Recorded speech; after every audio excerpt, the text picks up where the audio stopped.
Hi, my name's Rob Hampton, and I run Heart with Guitar Instruction. And you probably have someone in your life who couldn't carry a tune in a bucket. Perhaps you're one of these people, and if so, you've probably been called tone deaf. When I hear the term tone deaf, to me, it sounds absolute. Like there's really something wrong with you that's keeping you from hearing pitches and being able to match a pitch with your voice, which means you can't sing. And from my experience as a teacher since 2003, working with many, many students, I have come to firmly believe that tone deafness is a myth. And it looks like science and the general music education community agrees with me in this, but this myth persists in our culture, persists in many, many people who think they're tone deaf and thus think there's no hope that they're ever going to be able to sing. And singing is such a, I think, such a fundamental, pleasurable human activity that it pains me to see so many people cut off from this activity that they think is just inaccessible to them, when in fact, they just need a good teacher. And so I want to tell you the story of how I arrived at this realization that tone deafness is a myth and why I think it's so harmful. First, let me just give you a little more background. So I've been teaching guitar and really teaching like general musicianship since 2003. And I've taught probably over 20 million people now how to play guitar on my website, heartwithguitar.com. And I've worked with somewhere around 300 to 500 private students over my career. And about 20% of my beginning adult students came to me thinking they were tone deaf. And they came to me just wanting guitar lessons. But in my sneaky way, I would, ask them if they were interested in singing and would kind of nudge them towards singing if I could. And my experience with every student like this who I took through this simple process made me realize these people aren't tone deaf. They just needed a little extra help. Before I take you through that process, though, I just want to acknowledge that there is actually a clinical condition called amusia that about 2 to 4% of the population has, so about 1 out of every 25 to 50 people, where people really do have a lot of difficulty processing pitch and rhythm. And so this is what tone deafness is in my mind. But it's fairly easy to do an armchair diagnosis of, it looks like. There's actually a test you can take to see if you're amusic. But if you don't have access to that test or don't want to do it, really, all you need to ask yourself is, do you like music? Because it seems like people who have amusia really can't enjoy music, unfortunately. Unfortunate for them, but it also is convenient in, trying to figure out if you're really tone deaf or not. If you like music, then you probably don't have amusia. So what was going on with my students? Why were they struggling with singing, and how did I get them to sing? So here's kind of the process I took them through. So at the first lesson, I would ask them if they like to sing, and they'd typically say like, "Oh no, you don't want to hear me sing," or sometimes they'd say, "I'm tone deaf, I can't sing." And I wouldn't be pushy about it, and we'd work on guitar stuff for a while. But after a few weeks or months after they've had some success and we've kind of warmed up to each other, I just kind of gently suggested again. And I'd share with them this theory that I have been developing that I really don't believe in tone deafness. And I tell them about my success with other students. And so usually, and I love how courageous people have been in this, they're willing to give it another try. I took singing lessons for a couple years and I could sing okay. And I found it quite terrifying at first. And so really admire my students who are willing to give this another shot. And so what would happen is, first of all, I would just listen to their speaking voice to try to get a sense of like where their voice would normally what kind of pitches their voice normally produced when they were talking. And so, for example, as I'm talking here, I'm talking about on this pitch, something like that. So that's a D. And so if I were teaching myself, I would suggest, I'd say like, okay, let me sing this note, and why don't you try matching the pitch with me? And I'd sing like la, and usually with their first attempt, they'd miss it. They'd sing something like la, something like that. And their voice would be all shaky because they're nervous and they don't normally sing. And then I'd show them on the fretboard, okay, this is the note I sang for you. And the note that you sang was a little lower. It was down here. Let me come down and meet you so that you can get a feel for what it's like to sing at the same pitch as someone else. And so they'd sing la again, and I'd sing along with them. And, you know, maybe they could notice it, maybe they couldn't. It really didn't matter. They were just getting a little more experience doing it. And then I'd hop around to a note nearby, maybe back to this note again, and I'd say, try singing that note a little louder. Try to make your voice go up a little bit. And with some coaching, they're able to do that. Really, anyone who knows how to ask a question and make their voice go up like that, they know how to move the pitch of their voice up and down. If you can speak in any kind of non-monotone, then you know the basics of changing the pitch of your voice. And so I was able to nudge them eventually up to the note I was singing, back down to another note. And so I give them some experience matching pitches with me. And after a while, they would inevitably get a sense, an intuitive sense of whether they were singing in tune with me. Because if you're singing close to a pitch with someone else but not quite in tune with them, you're going to hear this beating effect. That's what it's called. It's this like weird vibration that you get when notes are close but not quite in tune. Hear that? That's beating. And it's almost this like tactile sensation we get. The eardrums are really just extra sensitive, thin pieces of skin. And so the hearing is just basically feeling air vibration in a very sensitive way. And that beating sensation in your body when you're not quite in tune with someone else when you're singing is quite a strong, visceral experience, at least once you get in tune with it. And so there's nothing really mysterious about it, and eventually my students get used to sensing that and just kind of naturally tune their voice to mine if they're close on to the pitch I'm singing. And so going through that process with my students, which does take a while, it's, you know, some expensive one-on-one lessons, eventually I get them singing on pitch to where, you know, they didn't go on to become professional singers, but they sounded pretty good. And so I started asking myself, you know, why are these particular students struggling with pitch?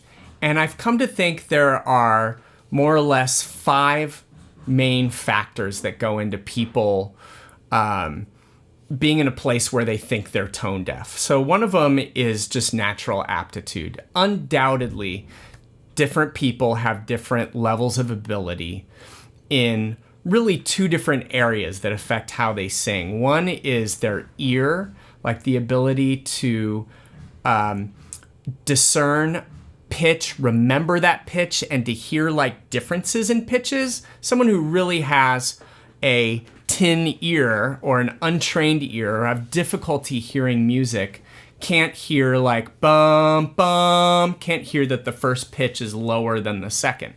To some degree, this can be trained. And if you're really bad at it, maybe you're amusic.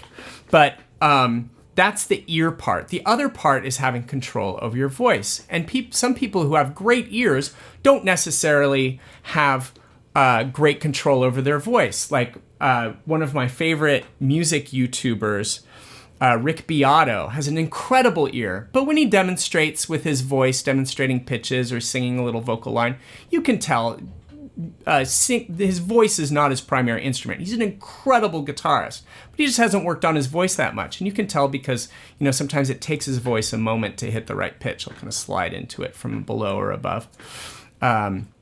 And so, not taking any away from Rick Beato, it's obvious his ear is a lot more trained than his voice. So you need at least a basic level of skill with both your ear and your voice in order to sing on pitch. And most people have that ability, really, anyone who's not amusic. Just some people are better at it than others. The second factor, so that first factor, your natural ability, that's usually where people stop when they think they're tone deaf. They just think, I have no natural aptitude in this, case closed. But there are all these other factors that I think go into someone struggling with singing on pitch. So the second one is how you were raised. And if you didn't sing much during your childhood, I think that has a dramatic effect on your ability to sing on pitch as an adult.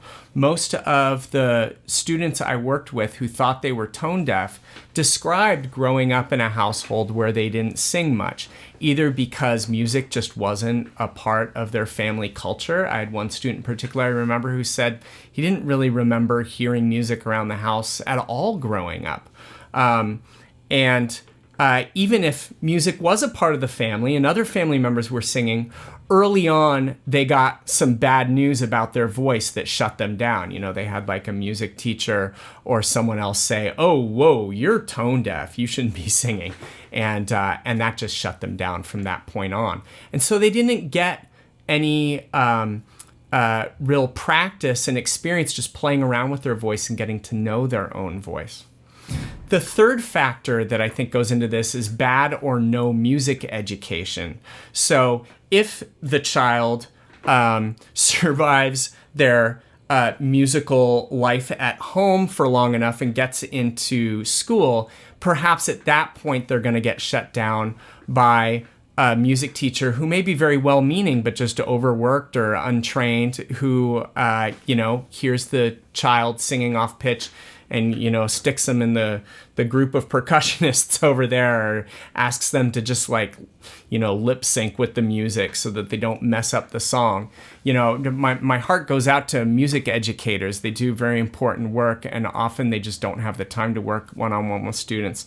And they may not know about this myth of tone deafness. And so I don't mean to get on their case, but this is often where the students, the singers, get this news that they shouldn't be singing, and so they get shut down. The fourth factor is, despite all this negative feedback that people who think they're tone deaf are getting from the people around them, they may still try to sing throughout their life, make attempts at singing, and often what happens is, they might have had a chance at singing the song if it were in a good key for their voice, but they're trying to sing songs that are just outside their vocal range. They're either trying to imitate professional singers. I think about my male students whose vocal range is much lower than the rock singers who they admire. So they're trying to sing this rock song that's way up out of their range, and they have no chance of singing on pitch. And while that range could be greatly expanded through training, at least in these beginning stages of learning to sing, they need to have a song that is within their range. And so, a skilled teacher or someone helping them who can gauge the song to their particular range and show them what it would be like to sing in that vocal range, would be a great help in this circumstance, but most people don't have that available. And then the last element, the fifth one, is a culture, Western culture in general, that is really stifling for people who want to sing. There was a time in human history where everyone made music. And, in American culture, you can look back to the times before we had radios in our households, where there was usually at least one person in the household who knew how to play a musical instrument, and pretty much everyone would sing. They'd sing in church and sing to entertain themselves in groups in the family. And it was really with the advent of the radio and everything that came afterwards where music ceased to become something you did and became something instead that you consumed. And that brings us to how we experience music typically in this culture now, which is like, I really think of it as being symbolized by those singing competition shows like The Voice and America's Got Talent, which I really enjoy those shows. I think they're cool, but they represent this this part of human nature and this part of culture that I think is really harmful. It's this competitiveness in music. I don't have anything against competition in music, but people get so hyper competitive about it where it becomes like this worship of talent, this worship of the rock stars who really make music beautifully, and then you degrade everyone else who's not that good, and it really saddens me to see that happen because I think of music as being this thing. You know, it's like hugging someone. It should be something that we can all enjoy. And instead, we put musicians on this pedestal. Oh, that's something they can do, but we can't do that. So what can we do to help this problem? I made this video because I wanted to try to get the word out to as many people as I can that tone deafness is a myth and that the vast majority of people who think they're tone deaf aren't. And so I hope that, you know, if you have someone in your life who thinks they're tone deaf, to gently suggest that they keep trying. Try singing along with them. Try singing a song that you think might be in their key. Like, it really helps if you're the same gender. As adults, you know, men and women have quite different vocal ranges. And so, you know, guys singing with guys, women singing with women, or women singing with children is best because their vocal ranges are similar. If you raise children, try to sing with them a lot. I've learned from observing my own children, just watching like kind of the natural process of them learning to sing. There's this great opportunity as children for kids of all musical ability levels to learn how to sing just by playing around with their voices. None of my kids are incredible singers yet. They all have kind of average ears.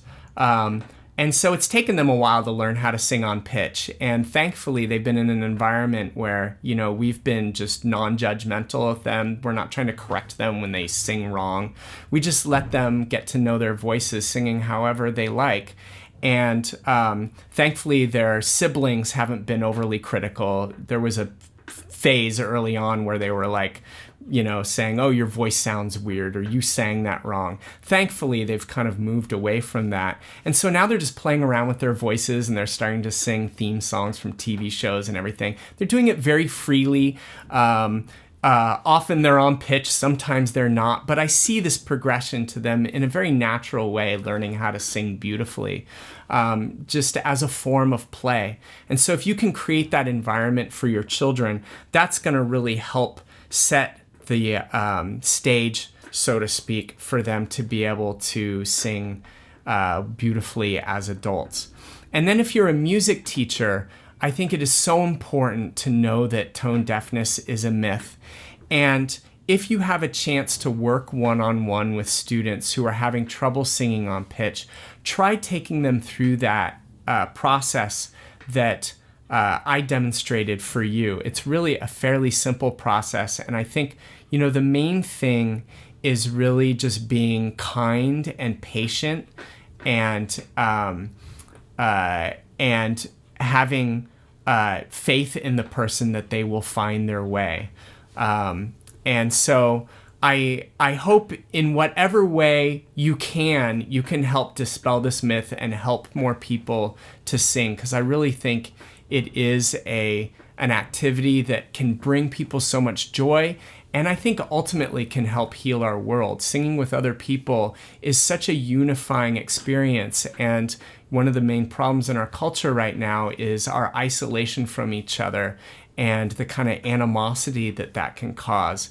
And so I think the more people we get singing in our culture, the more healthy our culture will be, the more healthy we'll be as individuals. All right, thanks for listening. Hey, I hope you liked this lesson. If you did, please click the like button. You can also subscribe to my channel. And if you really want the good stuff, become a member of Heart with Guitar. You can click the link below to learn more. Hope to see you there. Take care.